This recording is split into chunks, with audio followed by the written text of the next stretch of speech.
Hola, buen día. Este es el video para la evidencia de la semana 12 y 13, la última evidencia.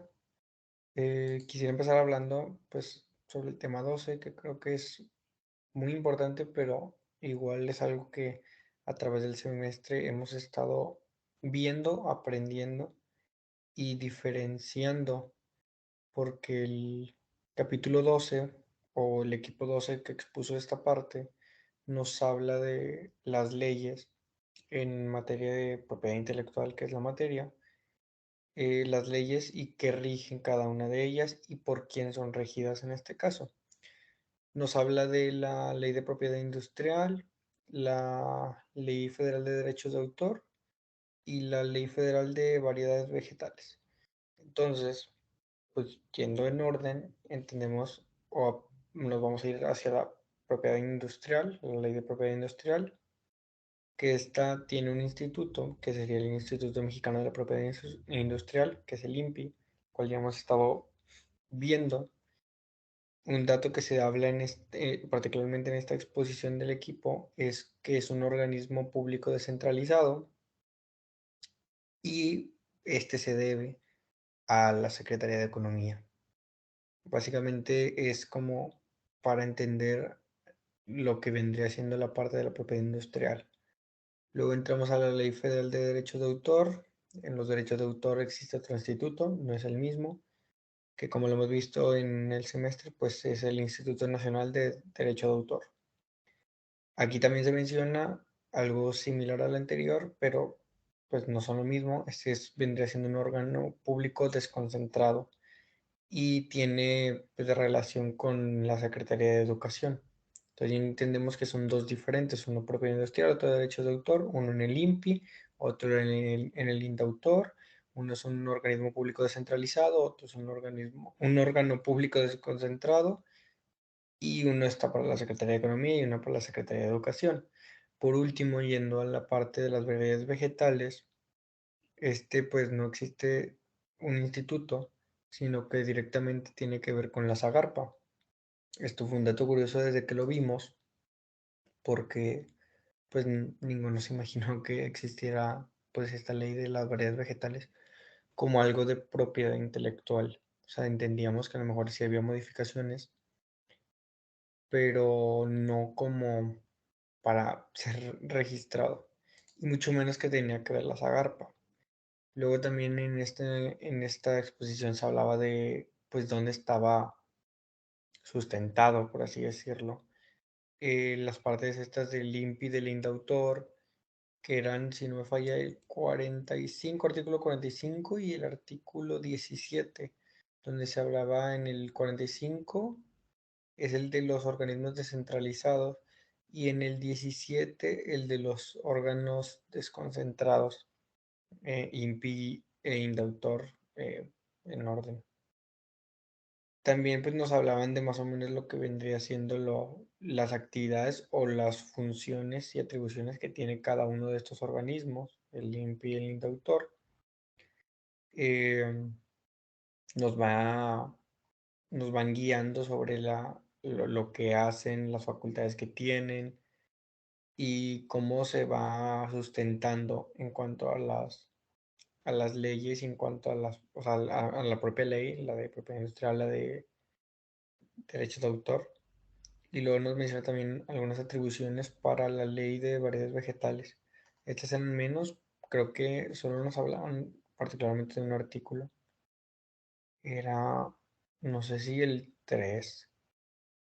Y bueno, ese es el equipo 2. Y bueno, continuando con la parte de la que vendría siendo la semana 13 o el equipo 13, este tema era de procedimientos y el reconocimiento de los derechos de propiedad intelectual. Y básicamente empezaban comentándonos sobre, según un autor, Ovalle creo que se apellidaba el autor, cómo él lo dividía una teoría del proceso para los procedimientos de estos tipos. Creo que mencionaba algo de dispositivo y social, el último ya no me acuerdo bien, pero mencionaba pues los, las definiciones de cada uno. Creo que en el social era algo sobre principios e instituciones y cómo creaban derechos. Entonces, este autor lo dividía en tres y pues el equipo nos iba explicando cómo, básicamente desde el punto de vista del derecho, de lo jurídico, cómo esto iba apareciendo y sustentándose cada uno de lo que decía el autor, obviamente. O sea, no era que nada más el autor quisiera inventar estos términos, sino que estos términos estaban fundamentados según lo jurídico del país. Pero también luego nos mencionó sobre otro autor eh, que venía con imagen y todo, y cómo él definía que el proceso era uno solo, que ya nada más variaba pues el contenido del proceso, o sea, que al final proceso es uno y pues ya el proceso va a cambiar según su contenido. Luego nos mencionaban sobre otro autor que nos hablaba algo así de función pública y pues básicamente nos estaban mencionando teorías y era muy teórico y muy acercado al derecho, a lo jurídico.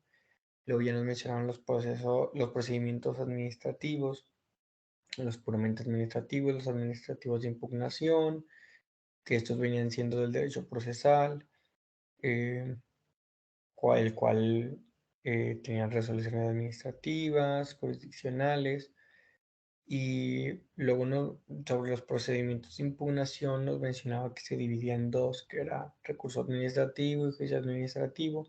El recurso tenía como propósito reconsiderar un acto impugnado y el juicio era como anular un acto administrativo ya impugnado, no reconsiderar, sino anularlo directamente. Entonces, pues tenía diferencias de cada uno de estos recursos y nos los explicaba el equipo, pues, cómo se dividían estas diferencias que tenía uno, que tenía el otro. Luego ya pasando un poquito más a procedimientos sobre ya materia de propiedad intelectual, ya nos mencionaban sobre los procedimientos, estos procedimientos puramente administrativos y los procedimientos de observancia.